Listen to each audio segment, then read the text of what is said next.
এই মাছ ডাঁটা দিয়ে ঝোল খেতে দারুণ লাগে। আমি কিন্তু এর আগের বারেও বানিয়েছিলাম, তো ভাবলাম এবারে যখন বানাবো আপনাদের সঙ্গে শেয়ার করব, তাই ঝটপট লেগে পড়লাম। এখানে আমার দুটো ভাঙর বাটা ছিল, তো তার মধ্যে আমি এখানে একটা নিয়েছিলাম, তার মধ্যে চার টুকরো নিয়েছি।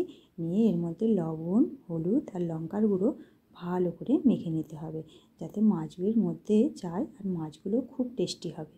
এবার যে বাটনাগুলো আমি নেব তার মধ্যে মিক্সার জার নিয়েছি, এখানে পরিমাণ মতো আদা রসুন, দুটো কাঁচা লঙ্কা, দুটো শুকনো লঙ্কা, আর এর মধ্যে নিয়েছিলাম গোটা জিরে, মৌরি আর ধনে।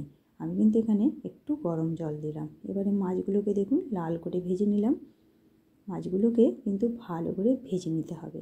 তো মাছগুলো ওই যে বললাম লঙ্কা হলুদ যে মাখিয়েছিলাম না, তার জন্য মাছগুলো কিন্তু দারুণ খেতে হবে।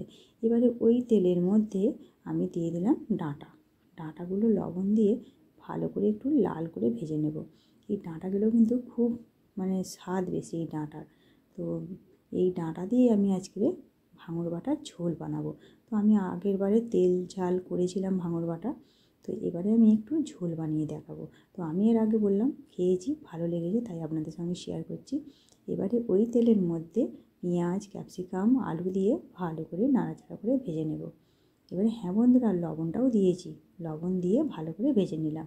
এবারে এর মধ্যে যে বাটনাগুলো করলাম না গোটা, সেই বাটনাগুলোও কিন্তু দিয়ে দেবো। আর মিক্সার জারে একটু গরম জল দিয়ে দিলে কী হয়, একটু কিছুক্ষণ রাখলে বাটনাগুলো কিন্তু একটু নরম হয়ে যায়।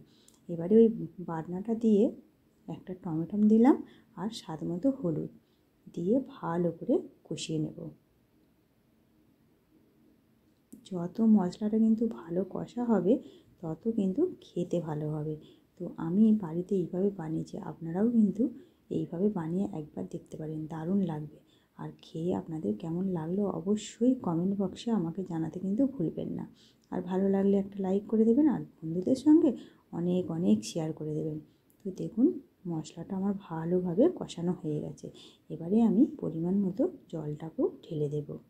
আর এখানে আমি একটু জলটা গরম একটু নিয়েছি। তো দেখুন আমি কতটা জল দিলাম, ওই যে বললাম ঝোল করব তাই একটু বেশি করেই নিলাম। এবারে লবণ দিয়ে চাপা দিয়ে বেশ কিছুক্ষণ ফুটিয়ে নেব।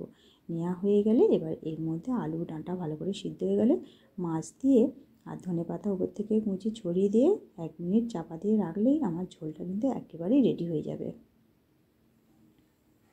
তাহলে বন্ধুরা, আমার রেসিপিটা আপনাদের যদি ভালো লেগে থাকে অবশ্যই ওই যে বললাম আমাকে জানাবেন। আর এইভাবে বাড়িতে একবার হলেও বানিয়ে দেখতে পারেন, দারুণ লাগবে খেতে।